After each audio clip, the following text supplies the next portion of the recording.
अस्सलाम वालेकुम मेरे प्यारे भाइयों, कैसे हो आप लोग। आई होप आप लोग अच्छे होंगे। मैं भी ठीक हूँ। तो भाई आज का वीडियो मैं लेके आई हूँ मिफ्ताही चैनल से मोहम्मद सबके लिए। जो मैंने सीरीज स्टार्ट की है वो बीच में अधूरी रह गई थी भाई। काफ़ी भाई लोगों ने कहा कि भाई तुम अपनी सीरीज़ नहीं पूरी कर रही हो, तो वही पूरी कर रही हो भाई। आज है पार्ट 23। पार्ट 22 तक तो आप लोगों ने देख लिया होगा, मैं जानती हूँ, लेकिन आज पार्ट 23 है भाई। तो मैं आज पार्ट 23 देखूंगी, क्योंकि भाई पार्ट 22 में तो बहुत मतलब कहाँ से कहाँ तक स्थिति पहुंच गई। और देखिएगा ना मोहम्मद साहब ने क्या से मतलब कितना कुछ किया। मतलब उनको कोई भी सुना के चला जाता था, उसके बाद लोगों ने उनके ऊपर पत्थर मारना शुरू कर। मतलब इंसान ने सोचा कि लोग कहते हैं ना कि जब कोई इंसान आपसे अच्छे से हम्बल बोलता है, प्यार से बोलता है, तो इंसान ना उसको सोचता है कि इनके साथ कुछ भी करो। तो वही बात है, वो किसी से कुछ नहीं कहते थे, किसी को पलट के जवाब नहीं देते थे, किसी का गलत नहीं सोचते थे, किसी का अनहित नहीं सोचते थे। तो लोगों ने उनके ऊपर पत्थर मारने की भी सोचा, और जब पत्थर मारने के लिए गए ना तो उनको क्या नज़ारा देखने को मिला वो तो आपको पता चल ही गया होगा, आपने वीडियो देख ही लिया होगा, और भाई भी बताएंगे थोड़ा सा आगे का वीडियो। तो चलो मैं पहले वीडियो को देख लेती हूँ, आज का पार्ट 23। और हाँ जी, वीडियो पसंद आएगा तो वीडियो को लाइक जरूर करिएगा। चैनल पर न्यू, चैनल को सब्सक्राइब किए बिना कतई नहीं जाइएगा भाई। आपको हमारे चैनल पे अच्छे अच्छे वीडियोज मिलेंगे भाई। तो अस्सलाम वालेकुम दोस्तों, कैसे हो? उम्मीद है कि सब खैरियत से होंगे। अल्लाह आप लोगों को ऐसे ही खुश रखे। सरकार दो आलम सल्लल्लाहु अलैहि वसल्लम की पूरी जिंदगी पर बनने वाली वीडियो सीरीज जिसका नाम मोहम्मद सब के लिए है सल्लल्लाहु अलैहि वसल्लम, ये उसका 23वां हिस्सा यानी पार्ट 23 है। थोड़ा हम रिकैप कर लेते हैं कि हमने 22वें हिस्से में क्या सुना। हमने 22वें हिस्से में सुना कि मक्का वालों ने आप पर और आपके सहाबा पर जुल्म की इंतहा कर दी। वो सब कुछ कर रहे थे जो उनके बस में था। हजरत सुमैया रजी अल्लाह तआला अन्हा, उनके शौहर यासिर, उनके बेटे अब्दुल्ला को सता सता कर, तड़पा तड़पा कर शहीद कर दिया गया। फिर हजरत खब्बाब रजी अल्लाह तआला अन्हु, फिर हजरत बिलाल रजी अल्लाह तआला अन्हु को सताया गया। बहरहाल मक्का वालों ने जो तकलीफें देनी थी वो तो दी, और सहाबा ने और हुजूर ने और उनके घर वालों ने जो तकलीफें सही उन्होंने तो सहा। हमें तो सिर्फ सुनना है और एहसास करना है कि दीन इस्लाम हम तक आसानी से नहीं पहुंचा है। बहुत कुर्बानियों के बाद ये दीन और ये इस्लाम हम तक पहुंचा है। लेकिन कितनी आसानी से, अफसोस की बात है, कितनी आसानी से हमारी जिंदगियों से निकलता जा रहा है और हम अपनी आंखों से उसको जाता हुआ देख रहे हैं। अल्लाह हमें माफ फरमाए। चलिए अब आगे सुनते हैं। हजरत अब्दुल्ला बिन मसऊद रजी अल्लाह तआला फरमाते हैं कि एक मर्तबा सरकार दो आलम सल्लल्लाहु अलैहि वसल्लम बैतुल्लाह शरीफ में नमाज पढ़ रहे थे। अबू जहल और उसके बदबख्त साथी भी वहां पर मौजूद थे। तो उनमें से किसी एक ने कहा कि है कोई जो ऊंट की ओजड़ी लेकर आ जाए। ओजड़ी उसको कहते हैं जिसमें जानवर की गलाजत और गंदगी जमा होती है। तो उसने कहा कि कोई है जो ऊंट की ओजड़ी लेकर आए और जब मोहम्मद सजदा करे तो उनकी पीठ के ऊपर डाल दे। उस पर उसी कौम का एक बदबख्त उकबा बिन मुईत उठकर खड़ा हुआ, कहा कि मैं लेकर आता हूं। वो जल्दी से गया और ऊंट की ओजड़ी भरी हुई कहीं से लेकर आया, और सब मिलकर हुजूर का सजदे में जाने का इंतजार करने लगे। और जैसे ही आप सजदे में गए तो ऊंट की ओजड़ी आपके कंधों के दरमियान यानी यहां पर बीच में डाल दी गई। हजरत अब्दुल्ला बिन मसऊद रजी अल्लाह तआला फरमाते हैं, मैं ये सारा माजरा देख रहा था, लेकिन मैं उस वक्त कुछ कर नहीं सकता था, मेरी ताकत नहीं थी, मैं उस कंडीशन में नहीं था कि मैं जाकर हुजूर की हेल्प कर सकूं, उनकी मदद कर सकूं। काश मैं हुजूर को बचाने की ताकत मैं रखता उस वक्त। फिर हजरत अब्दुल्ला बिन मसऊद फरमाते हैं कि ऊंट की ओजड़ी जब हुजूर के कंधों पर सजदे की हालत में डाल दी गई तो उस ओजड़ी की बोझ से आप सजदे से सर नहीं उठा पा रहे थे। तो मैंने देखा कि ये सब लोग जोर जोर से हंस रहे थे, कहे लगा रहे थे, और हंसते हंसते एक दूसरे पर गिर रहे थे। ऐसी ही दुनिया है। लेकिन हुजूर सजदे में ही पड़े रहे, वो सर नहीं उठा पा रहे थे। यहां तक कि आपकी छोटी साहबजादी यानी छोटी बेटी हजरत फातिमा रजी अल्लाह ताला अन्हा दौड़ी दौड़ी तशरीफ लाई और ऊंट की ओजड़ी और वो गंदगी अपने अब्बू के कंधे से साफ करने लगी। उसके बाद आप सल्लल्लाहु अलैहि वसल्लम ने सजदे से सर उठाया और 3 मर्तबा फरमाया, अल्लाहुम्मा अलैका बि कुरैश, या अल्लाह तू कुरैश की पकड़ फरमा। जब आपने बद्दुआ फरमाई और इन लोगों ने सुनी तो इनको बहुत बुरा लगा, क्योंकि इनका अकीदा था कि काबे में दुआएं कबूल होती है। उसके बाद आपने नाम ले लेकर बद्दुआएं की कि ए अल्लाह अबू जहल को पकड़ ले, उतबा बिन रबिया, शैबा बिन रबिया, वलीद बिन उतबा, उमैया बिन खल्फ, उकबा बिन मुईद की अल्लाह तू पकड़ फरमा।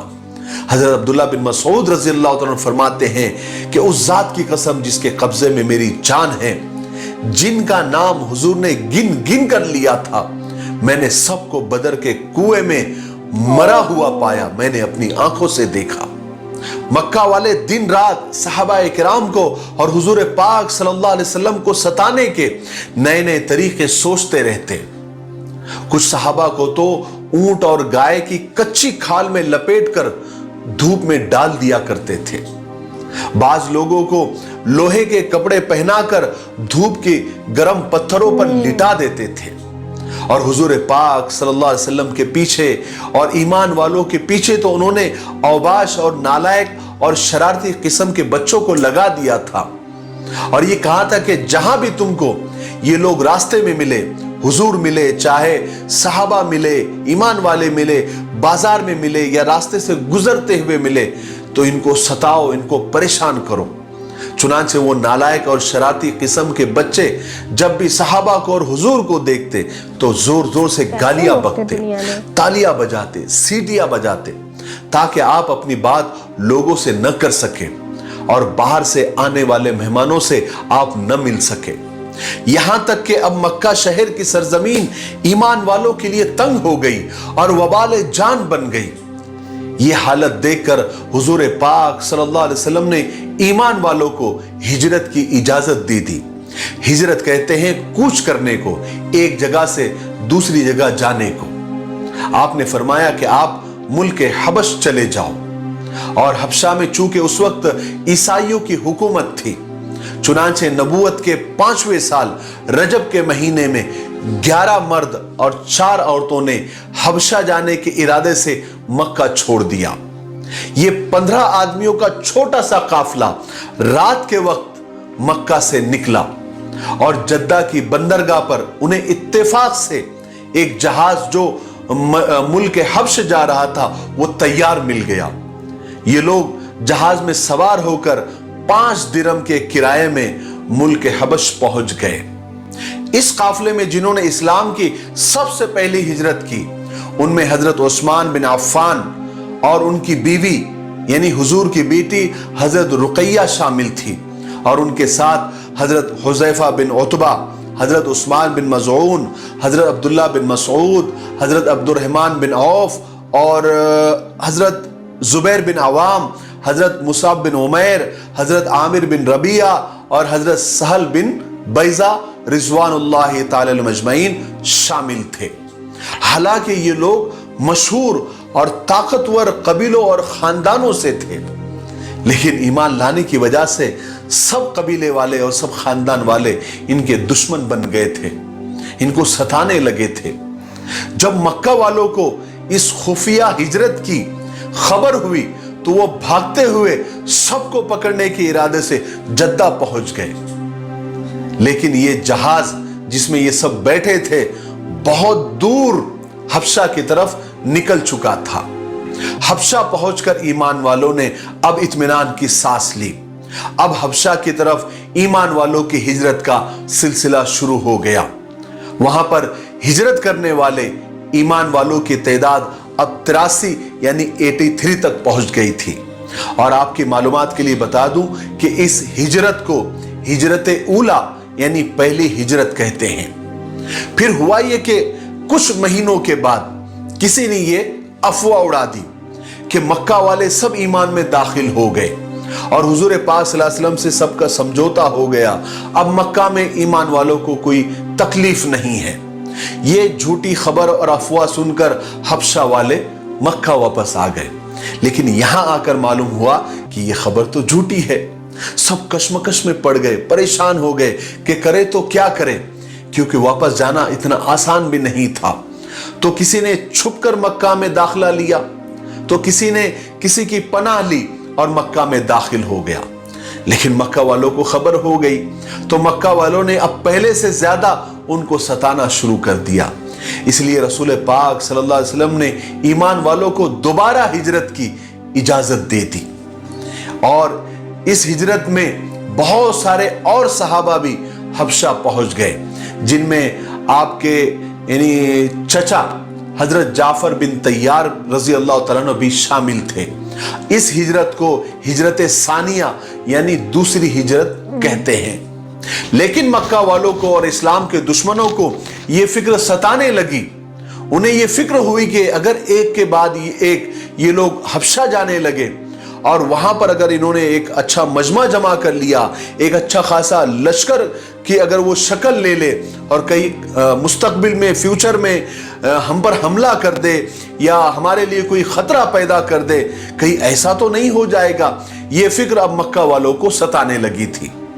चूंकि हबशा के साथ में मक्का वालों का तिजारती मुआहदा यानी दोनों का बिजनेस एग्रीमेंट भी था और दोनों मुल्कों के सफारती ताल्लुकात भी अच्छे थे, इसलिए मक्का वालों ने अपने दो सफीर, दो कासिद, उमर बिन अबिल आस और अब्दुल्ला बिन रबिया को हबशा भेजा कि जाओ जाकर वहां बादशाह से बात करो और इन सब को पकड़कर यहां पर लेकर आओ ताकि हम इनको और सताएं। यही मकसद था। चुनांचे ये लोग हबशा पहुंचे और वहां के बादशाह नजाशी को बहुत सारे कीमती तोहफे और हदिये बतौर रिश्वत दिए और ये मुतालबा किया, डिमांड किया कि बादशाह सलामत हमारे कुछ गुलाम बागी होकर आपके मुल्क आ गए हैं, यानी हबशा आ गए हैं और उन्होंने अपने बाप दादा के दीन को छोड़ दिया है और एक नया दीन अपना लिया है जो सबसे निराला है।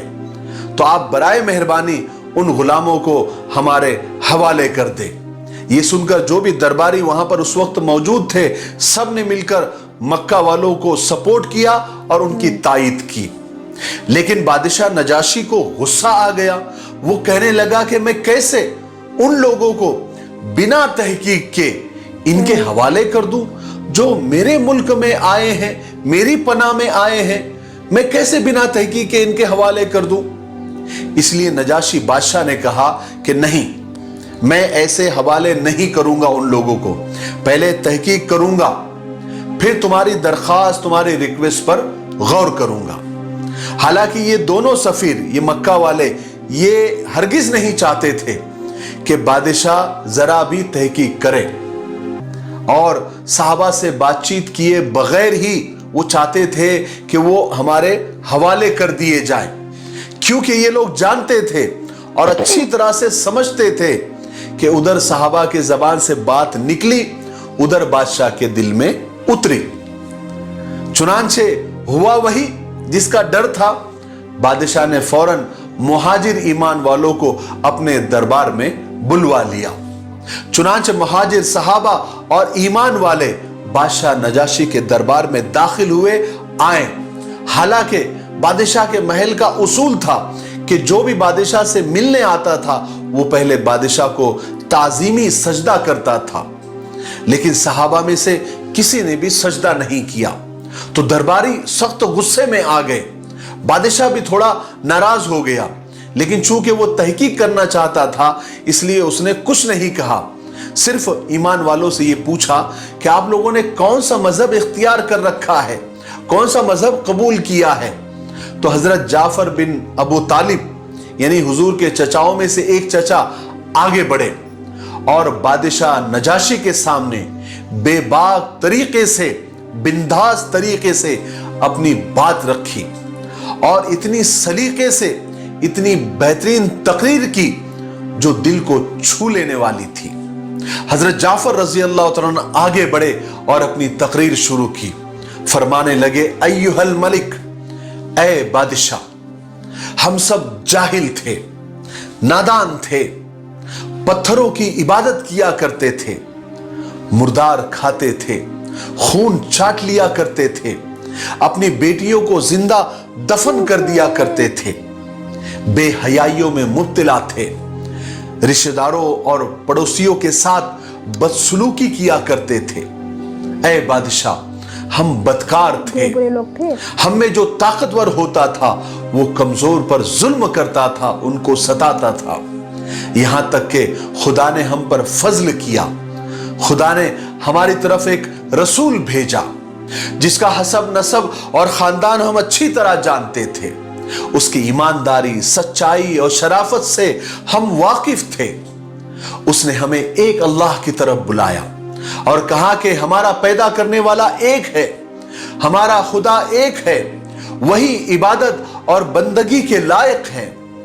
उसने हमें बुत परस्ती से रोका, सिला रहमी करने का हुक्म दिया, पड़ोसियों के साथ अच्छा सुलूक करने को कहा, कमजोरों पर जुल्म करने से रोका, यतीमों का माल खाने, बदकारी करने, बेहयाई करने, कत्लो गारत गिरी करने और एक दूसरे पर तोहमत लगाने से हमें बाज रखा और हमें हुक्म दिया कि एक अल्लाह की इबादत करो, उसका किसी को शरीक मत बनाओ, नमाजें पढ़ो, सदका दो, ज़कात दो, गरीबों की मदद करो, रोजे रखो और खुदा की राह में जितना हो सके उतना खर्च करो। ऐ बादशाह, इसलिए हमने उस पर ईमान ले आए, इसलिए हमारी कौम हमसे नाराज हो गई, हमारी दुश्मन बन गई और हमें तरह तरह की तकलीफें देने लगी, यहां तक कि हम मजबूर होकर हम अपने वतन से निकल आए और आपके मुल्क में हमने पनाह ली। हम आपके मुल्क में आए हुए हैं और हमें यकीन है कि आपके मुल्क में हमें सताया नहीं जाएगा। बादशाह नजाशी ने जब ये तकरीर सुनी तो उसके दिल पर गहरा असर हुआ। उसने कहा कि तुम्हारे नबी पर जो कलाम नाजिल हुआ है मुझे वो सुनना है, तुम वो सुनाओ।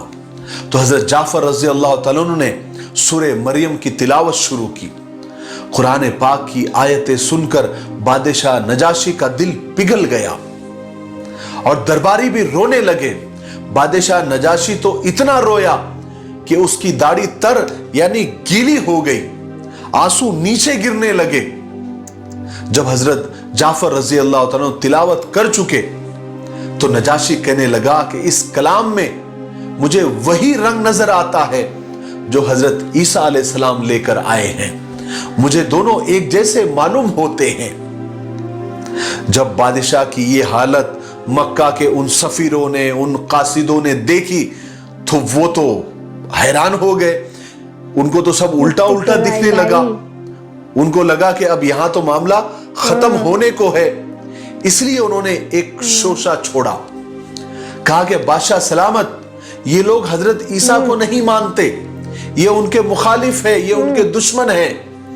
ये कहने का उनका मकसद ये था कि शायद बादशाह अब नाराज हो जाएगा, क्योंकि बादशाह ईसाई था। इसलिए बादशाह ने साहबा से पूछा कि तुम्हारे नबी हजरत ईसा के बारे में क्या सोचते हैं, क्या कहते हैं। तो हजरत जाफर रज़ी अल्लाह तआला ने फरमाया कि हम हजरत ईसा के बारे में वही कहते हैं जो हमारे नबी ने फरमाया कि हजरत ईसा अलैहिस्सलाम अल्लाह के बंदे और अल्लाह के रसूल है और खुदा के खास रूह और खुदा का खास कलमा थे। बादशाह नजाशी ने जब हजरत जाफर की तकरीर सुनी और अल्लाह का कलाम सुना, कुरान पाक को सुना और फिर हजरत ईसा अलैहिस्सलाम से मुताल्लिक हुजूर की जो बात सुनी, तो उसने जमीन से एक तिनका उठाया और कहा कि खुदा की कसम, इन ईमान वालों ने जो कहा बिल्कुल सही कहा। इस तिनके के बराबर भी उन्होंने झूठ नहीं कहा और इससे ज्यादा नहीं कहा। अब अगर कोई मुझे सोने का पहाड़ भी लाकर दे दे तो मैं इन लोगों को किसी के हवाले नहीं करूंगा। चुनांचे नजाशी बादशाह ने मक्का वालों के सारे कीमती तोहफे और हदिये वापस कर दिए और कहा कि ये रिश्वत तुम लेकर यहां से दफा हो जाओ, मैं किसी भी कीमत पर इन लोगों को तुम्हारे हवाले नहीं करूंगा। चुनांचे मक्का वाले औंधे मुंह उल्टे खड़े पांव हुए। वहां से लौट गए। आज के लिए इतना काफी है, इसलिए बिल्कुल भाई, आज के लिए इतना वीडियो था और पार्ट 24 आएगा जो कि अपलोड करूँगी मैं। पहले पार्ट 23 ही अपलोड हो जाए भाई, क्योंकि टाइम लगता है अपलोडिंग में और भी वीडियोज़ लगे रहते हैं ड्राफ्ट पे, इसलिए क्योंकि भाई मैं एक दिन में 3-4 वीडियोज बना लेती हूँ। कभी कभी भाई नहीं टाइम मिलता है तो भाई वीडियो डेली अपलोड करना पड़ता है, इसलिए तो ड्राफ्ट में रहते हैं मेरे वीडियोज। तो भाई आपको कैसा लगा देखिएगा, आप पार्ट 23 में देखिएगा स्ट्रगल। मतलब कहते नहीं है कि अभी परेशानियां दूर नहीं हुई हैं, परेशानियां कंटिन्यू जा रही हैं भाई। मतलब जब वो वहाँ से वहाँ तक गए तो वहाँ के लोगों को भी बता दिया गया कि ये लोग ऐसे ऐसे हैं, तो मक्का वाले वहाँ से वहाँ तक पीछा नहीं छोड़ रहे थे। मतलब कुछ भी बोल रहे थे, हम लोगों की लैंग्वेज में बोला जाता है भिड़ाना, तो वो काम कर रहे थे। भिड़ाना आज के टाइम चुगली बोला जाता है, ये भी बोला जाता है। तो जो पहले आज के टाइम में जो काम होता है, मुझे लगता है पहले से ही चल रहे थे जो काम, वो आज भी होते हैं भाई। ये काम नए स्टार्ट नहीं हुए हैं, ये बात बिल्कुल सही है। जो अब भी लोगों को परेशान किया जा रहा है वो पहले भी लोगों को परेशान किया, तो मुझे लगता है कि काफ़ी हद तक अब कम हो गया है। मैं देख रही हूँ, मैं कंटिन्यू वीडियो देख रही हूँ, मुझे भाई सच में ऐसा डर सा लगने लगता है भाई। देखिएगा कितनी ज़्यादा परेशानियाँ हुई भाई आप लोगों के पास, जो मुस्लिम धर्म से बिलोंग करते हैं, जो इस्लाम धर्म में है भाई। आप लोगों के पास इस्लाम धर्म ऐसे नहीं पहुंचा है, काफ़ी जद्दोजहद के बाद पहुंचा है। काफ़ी ज़्यादा मतलब मोहम्मद साहब ने काफ़ी ज़्यादा परेशानियां उठाई हैं, तब कहीं जाके वो इतने सारे लोगों को कलेक्ट कर पाए हैं भाई। ऐसे नहीं, बहुत ज़्यादा दिक्कतें हुई हैं। आगे आगे आप देखिए होता है क्या क्या क्या दिक्कतों का सामना किया, कैसे क्या हुआ, वो आपको नेक्स्ट वाले पार्ट में देखने को मिलेगा। तब तक के लिए भाई इतना ही, इजाज़त दीजिए। अपनी बहन को मिलती हूँ भाई नेक्स्ट वीडियो नेक्स्ट टॉपिक के साथ में। नेक्स्ट टॉपिक क्या, शायद पार्ट चेंज हो या फिर भाई टॉपिक भी आ सकता है, क्योंकि कोई ना कोई टॉपिक भी लगे रहते हैं। मुझे लगता है कि हर टॉपिक पे भी वीडियो बनाना पड़ता है भाई, है ना, तो इसलिए मुझे टॉपिक भी वीडियो बनाना पड़ता है। और पार्ट्स वो अपनी जगह चल रहे हैं। मैं जल्द से जल्द प्लेलिस्ट तैयार कर दूंगी भाई पार्ट्स वाली, जो कि पूरी सीरीज़ है ना मोहम्मद सबके लिए, वो पार्ट्स की सीरीज़ तैयार कर दूंगी, तो वो पार्ट्स प्लेलिस्ट हो जाएगी। बाकी के वीडियोज अपने अलग रहेंगे। चलिए भाई इजाज़त दीजिए, तब तक के लिए अल्लाह हाफिज़।